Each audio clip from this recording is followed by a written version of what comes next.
Hope you're all doing well and staying safe out there during this time. So sorry that we could not have a live video tonight, but I still did want to put something together for you all to be able to have a small devotional and finish up in the story of David that we have been pursuing over these last couple of weeks. Just wanted to say a big thank you to David and Jennifer as they put this video together for us and the worship that they have brought to us today. And so kind of just wanted to update you guys on what's going on inside of the church first. And so what is happening inside of the church is we just finished up our carpeting, and we're able to have our first small open up on Sunday over Mother's Day for some of our congregation to be able to come and check out what we've been doing, as well as we were finishing up the tile still, waiting for Dan Eastman to be able to come up and finish the rest of that for us. And hopefully by the end of the summer we will have everything that we want to remodel the church ready to go for us as we start up our new year and new semester at school. So super excited about all that, guys, as well as it is still our hopes for this Saturday around 11 a.m. or so at Watson Lake to still have our barbecue for our youth kind of come back and get together, as well as a celebration for Jesse and hopefully Izzy as they graduated this year. And so want to do something small and special for them at this time. The reason why we were actually doing this video, just if I can get a little bit personal with you guys inside of my life, is if you haven't heard already that April on Monday night had to end up going to the hospital due to what we expect to have been the miscarriage of our baby that we were expecting. And so she went in quite a bit of pain, and the next day we actually ended up having to do a DNC, which was on Tuesday, which is a surgery to kind of help allow the miscarriage to be able to be passed and allow her to be able to be healed and ready to go back to normal. And so right now she is still currently in the hospital due to the surgery. She's very weak, and it is very hard for her to walk right now. And so if you guys could just say a few prayers for her and just be with her. It is our hopes to be able to bring her home today. That way I can take care of her. And so I've decided to cancel tonight due to that, and just be able to be the husband that takes care of her and is with her.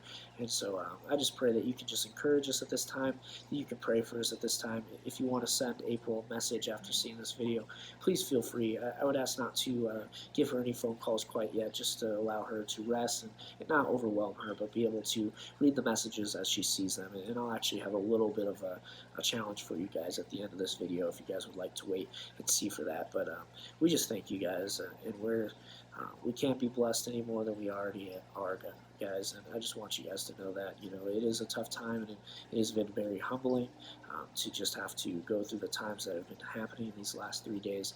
But I know that God is in control, and I just want you guys to know that God is in control even through the worst of times, guys.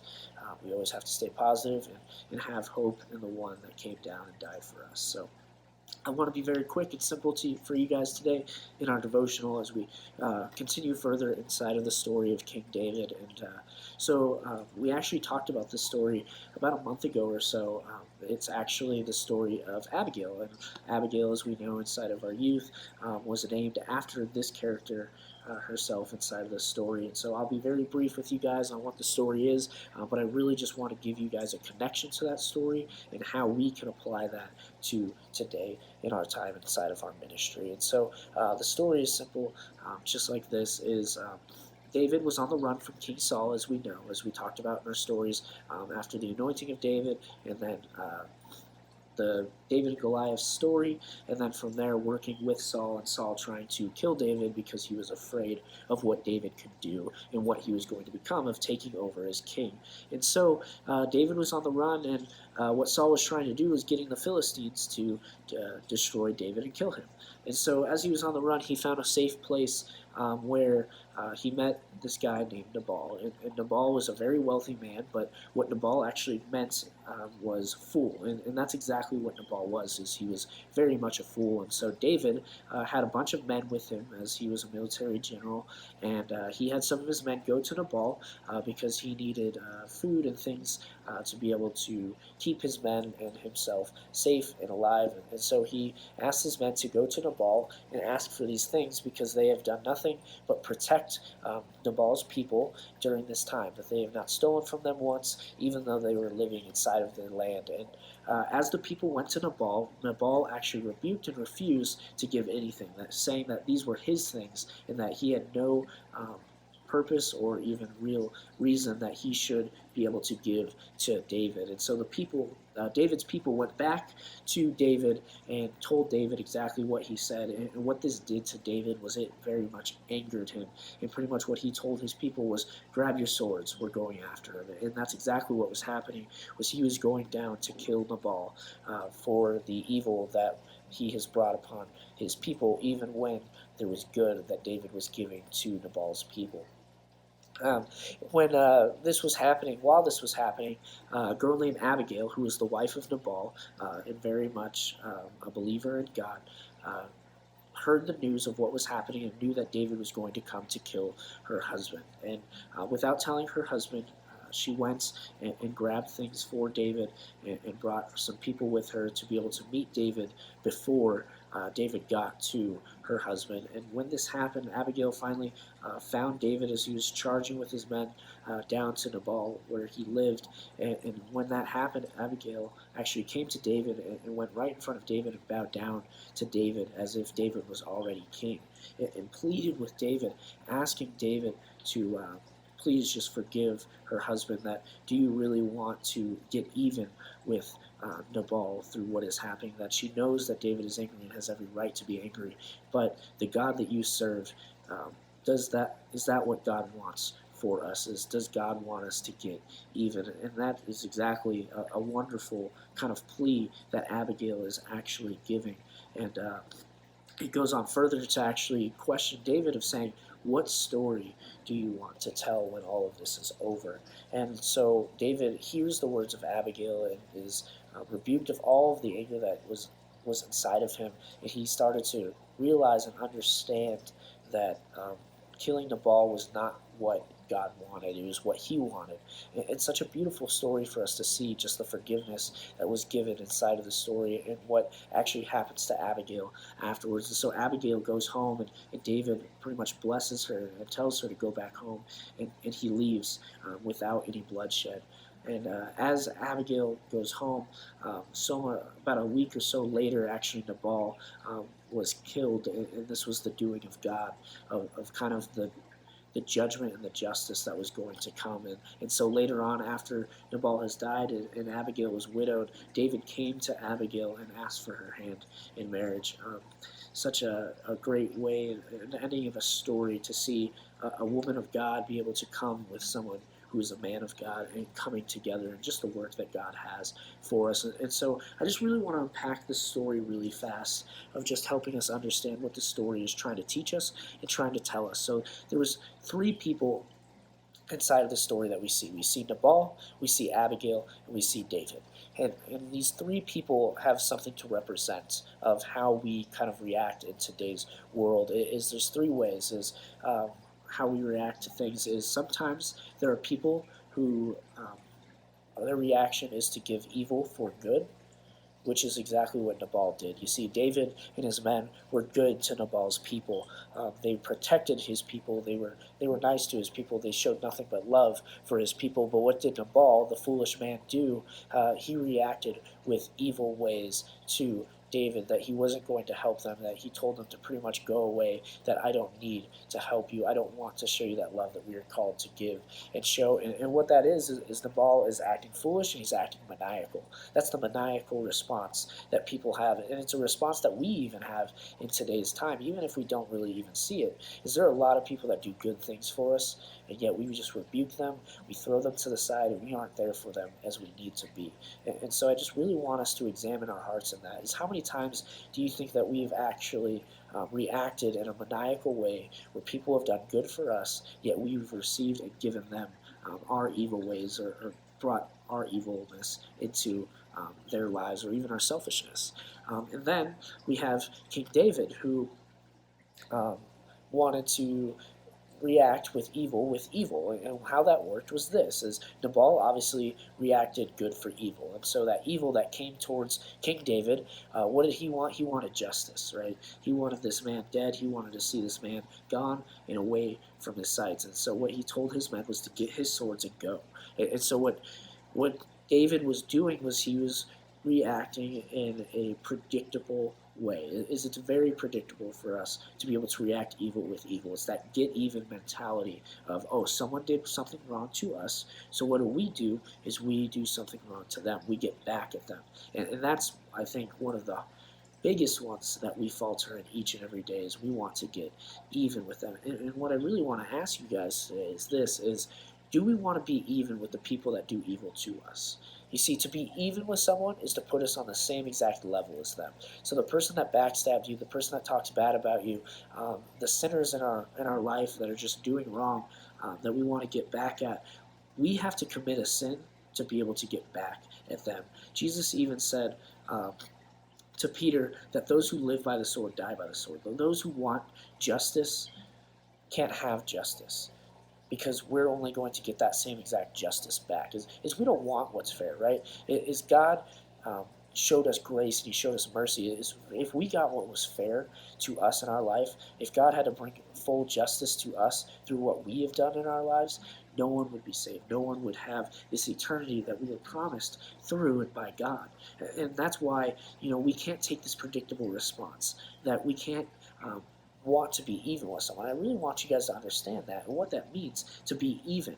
It is that you look at someone that you might despise, or you might think that are just living really bad lives, or living a life that just is not honoring to God. It is, if we want to try and use our own selfishness to get even with them, we're putting ourselves in the same boat with them. We're doing the exact same thing that they're doing. We're no better than them. And that's a really humbling way that we have to look at it sometimes, guys, is that we don't necessarily want to be even with a lot of people in our lives. And I've even gotten to a point of, I think even is just a really bad word, in a way that we aren't really living like Christ if we're looking to be even, that we are created uniquely, beautifully, and differently. And so we shouldn't be like one another, that we should be like God, just as He said that He created us in His own image to be like Him. Excuse me. And so King David took the predictable response. A very manly God. It was very okay for him to be upset, but he was acting upon his anger, and that was where it became not okay. So Abigail had to step in, and she is really the positive piece of this whole entire story. Is Abigail went to David and kind of said two things, or did two things. The first one was what story do you want to tell when all of this is over? When all of this is just a story, do you want to be able to tell someone that you got even with my husband, Nabal, by killing him?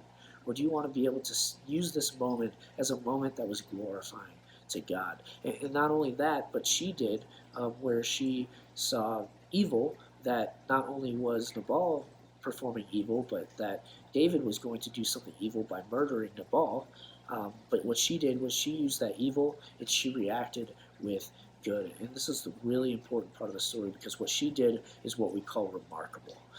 Abigail was acting in a remarkable response.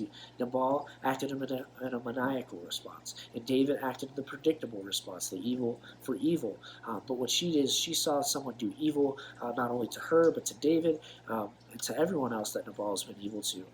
And what she did was she reacted with good. That how can we show grace? How can we show love and mercy to someone that has brought evil to us, or have done evil things? That we have to understand that God is the judge of all people, and we are not that judge. We are not the ones that are caused to bring justice to those people. And that's where I really want to hit it, guys, is King David, a man who was going to be king at this point, was going to bring himself to a level of a foolish man, and Abigail saved him from that. And it was through Abigail that was being used that King David was in the position where he could be that redeemer that she was. And I really want us to see that. And that's kind of the big devotional today, is what can we do when evil comes our way, when people do wrong to us? How can we show good to other people in response to that? You see, a lot of people are very positive, and this is actually something I find myself committing to, is when people do bad things to me or doing evil to me, I kind of just stay neutral in it. I don't really react. I just kind of walk away from the situation. But that's actually not what we're called to do. That we're not called just to stay neutral out of it, but we're actually called by God to be able to react evil for good. That when we're having evil things done to us, that we need to be able to do good things for them, to be able to bless them, to pray for them, all those different things. And that's really what I want to bring to you guys today. It is when people are doing wrong to you, or you find evil things going on in your life, react in a positive way, in a hopeful way. And I think, my story right now that I've told you guys of the reason why we're doing this video in the first place is there's a lot of evil and bad things that are just going on, and a lot of just anxiety and stress and questions that are happening of why does my wife have to go through this pain, and seeing my wife through this pain, of all I really want is just to put myself into that position and allow myself to be able to take on that pain, and not my wife.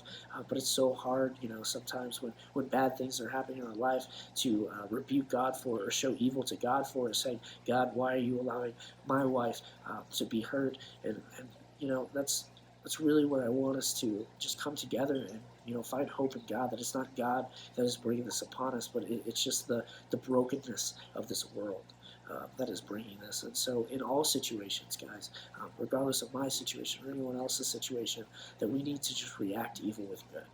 If there's one thing that is the most Christ-like thing that we can do in our lives, is that when things are not going our way, to be able to feel blessed, know that we are blessed, and hope and trust in God. And that when people come to us in an evil way and is trying to hurt us, that we need to react with good, because that's exactly what Jesus Christ did for us. That was exactly his ministry. Was he went to the sinners, he went to the tax collectors, he went to the people that were hurting him, and even the people that put him to death. He died on the cross for them. And so what he did was he reacted in a remarkable way, just as Abigail did. And that's what we're called to do, is how can we react in a remarkable way?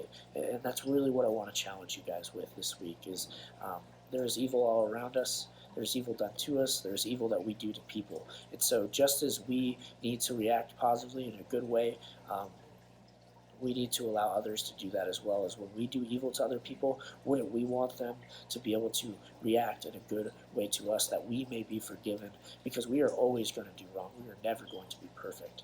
And so my last and final thing is this, is what is the story that you want to tell when all of this is a story?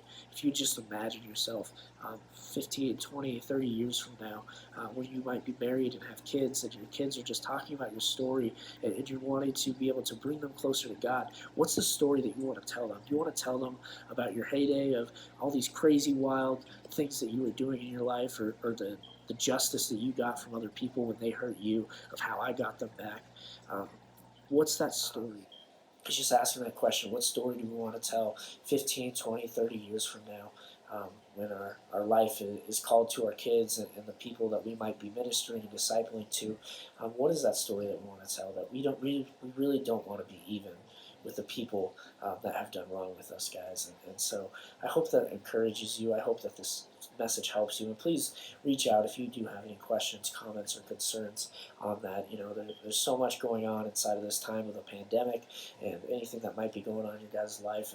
And I want to be that person that can just be there for you at any time.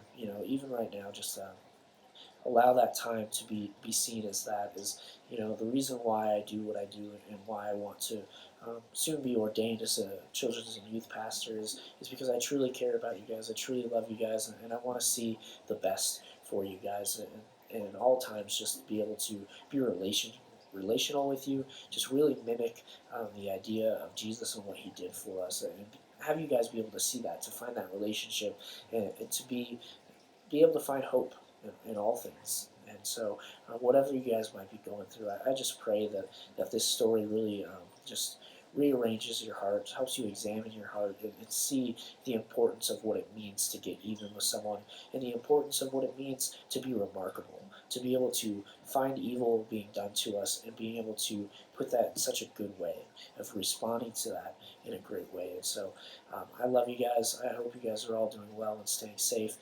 What I really want to challenge you guys with is, if you haven't already done the Psalms 23 or the 1 Corinthians 13 chapters, please do that. Would love to be able to get that response from you guys. Nothing brings me greater joy from when I see you guys reading the Bible, responding, and asking questions. And so I would really love that. That would really bring a lot of positive hope to me, and just to be able to see that you guys are responding to all this would be a wonder and a joy for me. So if you guys could please do that, that would be awesome. As well as, just be able to encourage April. As I said earlier, just be able to send her a text message. We would ask that you wouldn't call at this moment in time.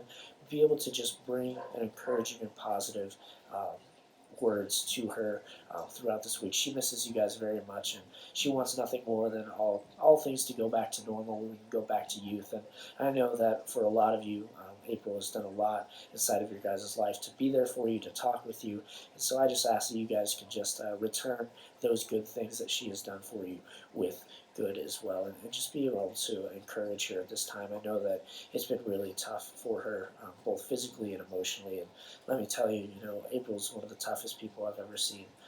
Being able to see her these past 3 days and what she's going through and just how much she is fighting. And so just be encouraged by that, and just know that even though there are rough times going on for us and the family, that we can still hope and that we trust in our Lord, our God, to be able to take care of us, and that is exactly what is happening. And so stay and keep hope inside of your guys' life, guys. We love you. Thank you.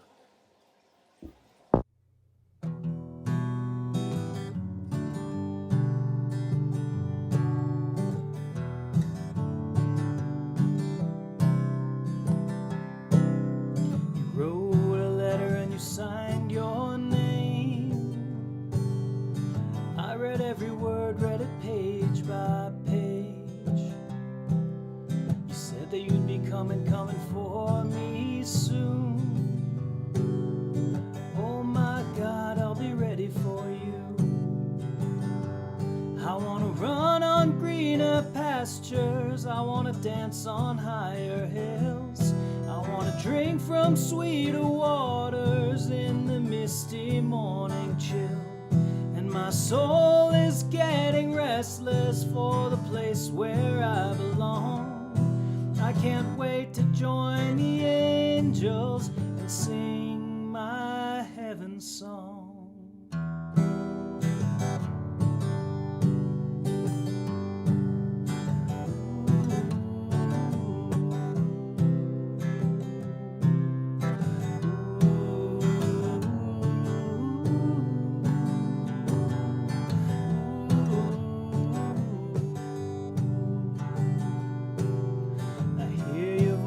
And I catch my breath.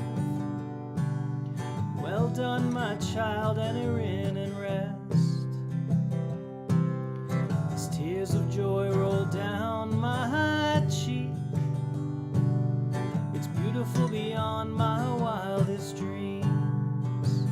And I want to run on greener pastures, I want to dance on higher hills, I want to drink from sweeter waters in the misty morning chill. And my soul is getting restless from the place where I belong. I can't wait to join the angels and sing. I want to run on greener pastures, I want to dance on higher hills, I want to drink from sweeter waters in the misty morning chill. And my soul is getting restless for the place where I belong. I can't wait to join the angels and sing my heaven song.